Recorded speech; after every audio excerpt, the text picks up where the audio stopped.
Our last presenter today is Benjamin Cowden, who is an artist, a sculptor, kinetic sculptor. He does amazing devices like this one here. He's presented at Maker Faire with the Applied Kinetic Arts group, and he's going to show you some of his creations today. So, Ben Cowden.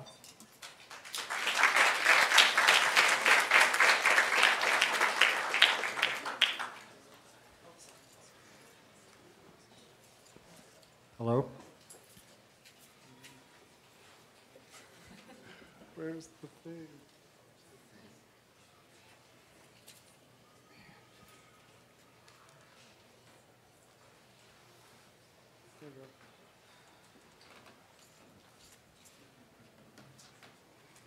There we go. Okay, so hi everybody. My name is Benjamin Cowden, or Ben Cowden. And I'm a mechanical artist. I live and work in Oakland. And I'm very fascinated with machines. So I'm kind of on both ends of the tool thing. I use tools, and in a way I make tools.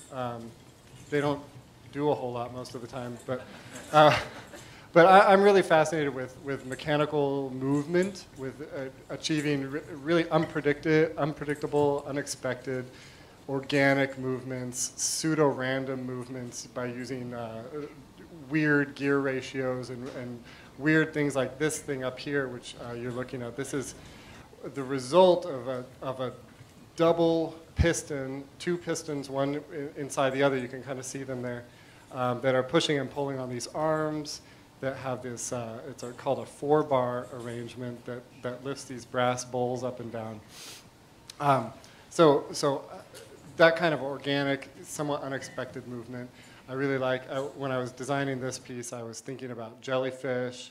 I was thinking about, gosh, I can't think of, just, you know, kind of the ways that things move in nature. And I really enjoy replicating that in mechanisms. How do I do the thing? Yeah. Here, I can come over here and...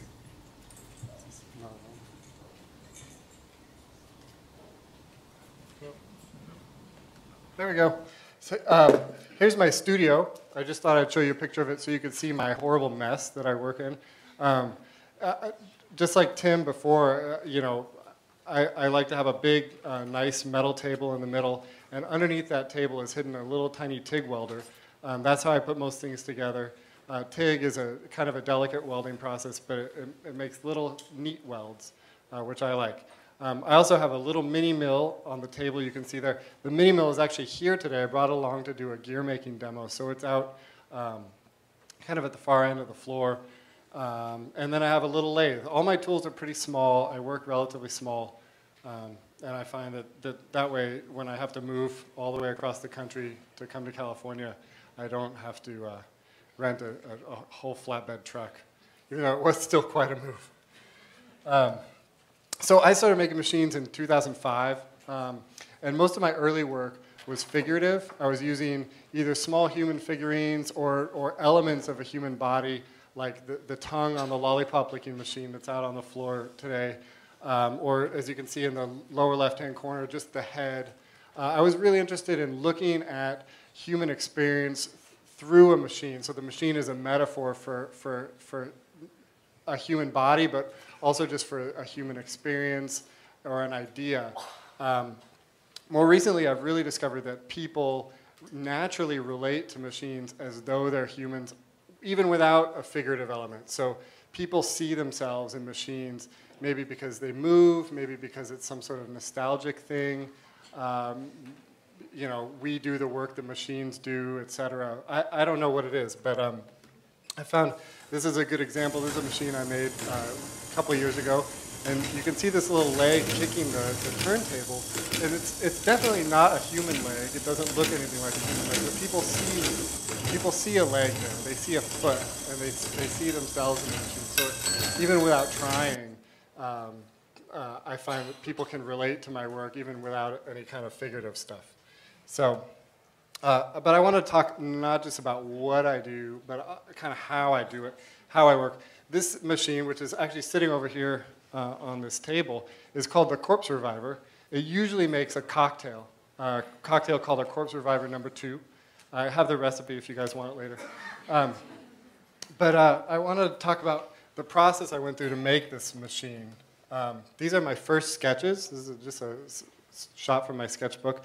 You can see over on the left, I was getting this idea that I needed the bottles to kind of lift up and tip, and I wanted there to be a mixing chamber, and then a cooling chamber, and then a cup holder. So I already, from the get-go, I knew that I needed to have these kind of levels in order to make a relatively decent cocktail.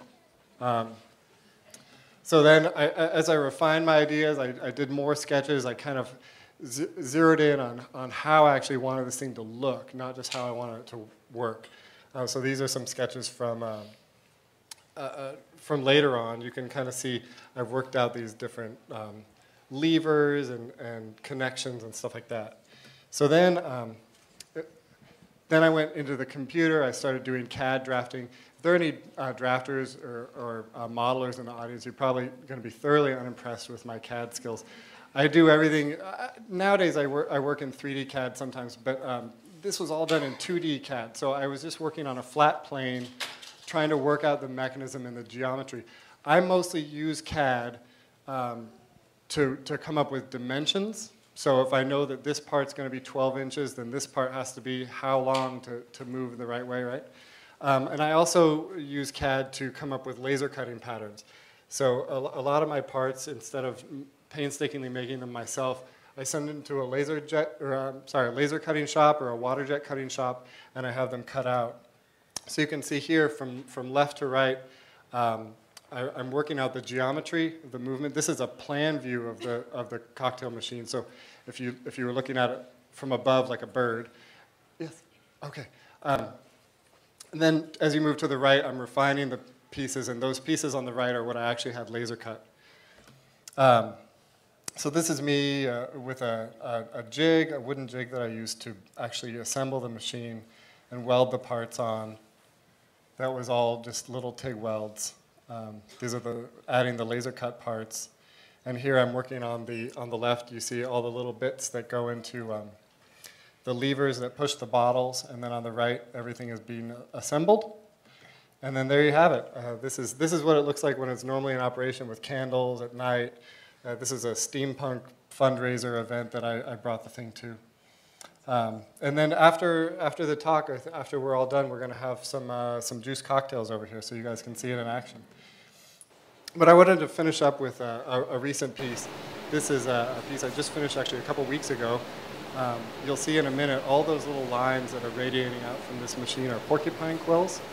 I'm getting really interested as I move through my ideas in patterns and repetition of movement using natural materials like porcupine quills in this case, or stones, or different things that you can find in nature, and kind of playing with repetition of elements, in this case 300 porcupine quills all lined up, and then kind of playing with that, what happens when you break patterns. I really love the way in this machine how the quills kind of splay out as they go around sprockets and then kind of get cramped in at the end. So that's it. Thank you very much. If you want to know any more,